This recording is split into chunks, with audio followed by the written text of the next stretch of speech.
ശ്രീ ഗോവിന്ദനാണ് ചങ്ങനാശ്ശേരിയിൽ നിന്ന്. ശ്രീ ഗോവിന്ദൻ, ഒരു ക്ഷേത്രത്തിൻ്റെ ഉത്സവത്തിൻ്റെ ഭാഗമായി ഒരു പാട്ട് പാടിയപ്പോൾ അവിടെ ഒരു ക്രൈസ്തവ ഭക്തിഗാനം പാടിയാൽ അതെന്തോ മഹാ അപരാധമാണെന്ന് പറയുന്നവരോട് മുഖത്ത് നോക്കി നിങ്ങൾ ഇത്തരം കാര്യങ്ങൾ ഇടപെടേണ്ടതില്ല എന്ന് പറയേണ്ട ഒരു ആർജവം മലയാളിക്ക് വേണ്ടേ?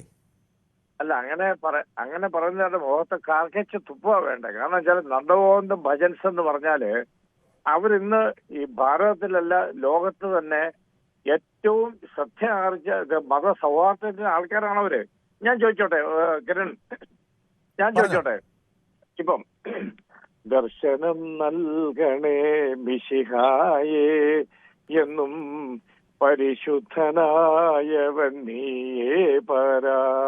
അതിന് പറയും ദർശനം നൽകണേ മഹാദേവ എന്നും പരിശുദ്ധനായവൻ നീയേ പരാ എന്ന് പാടിയ വല്ല കുഴപ്പമുണ്ടോ?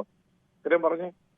ഒരു കുഴപ്പമില്ല. ആളുകൾക്ക് എങ്ങനെ വേണമെങ്കിലും ഒരു എത്രയോ ഗാനങ്ങളെ നമ്മൾ അങ്ങനെ എന്തിന് ഈ ഗാനങ്ങളൊക്കെ ഭക്തി ഗാനങ്ങളൊക്കെ പാരഡിയാക്കി ഇവരെ നാട്ടിൽ പാടിയിരിക്കുന്നു. എന്തെല്ലാം തരത്തിലെ പാരഡികൾ. അന്നൊന്നും ആർക്കും ഇങ്ങനെയൊന്നും തോന്നിയിട്ടില്ല.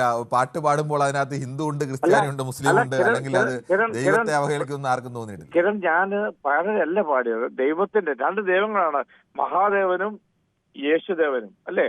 അതെ, ഞാൻ പറഞ്ഞത് പാരഡി പോലും ആക്കിയിട്ടുണ്ട്. എത്രയോ പ്രശസ്തമായ ഹിന്ദു ഭക്തിഗാനങ്ങൾ, ക്രിസ്ത്യൻ ഭക്തിഗാനങ്ങൾ, മുസ്ലിം ഭക്തിഗാനങ്ങൾ പാരഡി ഉണ്ട്. ഒരു കാലത്ത് പാരഡി വല്ല ഹിറ്റ് ആയിരുന്നല്ലോ. അന്നൊന്നും ആർക്കും ഇതിനൊന്നും ആരും കളിയാക്കിയതായി തോന്നിയിട്ടില്ല. കിരൺ, പാരഡി അല്ല ഞാൻ പറഞ്ഞു. താങ്കൾ പാടിയ പാരഡി അല്ലെന്ന് മനസ്സിലായി. ഞാൻ പാരഡി അല്ല പാടുന്നത്. ഞാൻ പാടിയത് ദർശനം നൽകണേ മിശിഹായേ എന്നും പരിശുദ്ധനായവൻ നീയേ പരാ.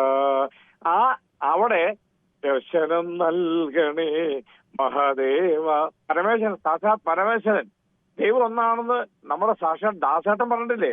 ഇല്ലേ? എല്ലാ ദൈവങ്ങളും ഒന്നാണ്, ഇല്ലേ? അതെ, ഞാൻ അതാ പറഞ്ഞേ. അതിനെ ആരാധിക്കുന്നു, അതേ ഉള്ളൂ. അതെ, ദൈവം എല്ലാം ഒന്ന്. ഞാന് മുസ്ലിം പള്ളി പോവും, ക്രിസ്ത്യൻ പള്ളി പോവും, അമ്പലങ്ങളിൽ പോവും. ഞാനൊരു പട്ടാളക്കാരനാണ്. I M soldier. എല്ലാ നമ്മുടെ സമഭാവനയോട് കണ്ടില്ലെങ്കിൽ എന്താ കിരണേ? നിങ്ങളെപ്പോലുള്ള വ്യക്തമാണ്. ശ്രീ ഗോവിന്ദൻ, ശ്രീ ദിവാകരനാണ് തലശ്ശേരിയിൽ നിന്നും. ശ്രീ ദിവാകരൻ, താങ്കൾക്ക് എന്ത് തോന്നുന്നു? ഈ കേരളത്തിൽ, നവോത്ഥാന കേരളത്തിലാണ് നിന്നുകൊണ്ട് ചിലർ ഈ ആധുനിക കാലത്ത് പറയുന്നു ഇവിടെ അമ്പലത്തിൻ്റെ ഉത്സവത്തിൻ്റെ ഭാഗമായി ക്രൈസ്തവ ഭക്തിഗാനങ്ങൾ പാടരുത്,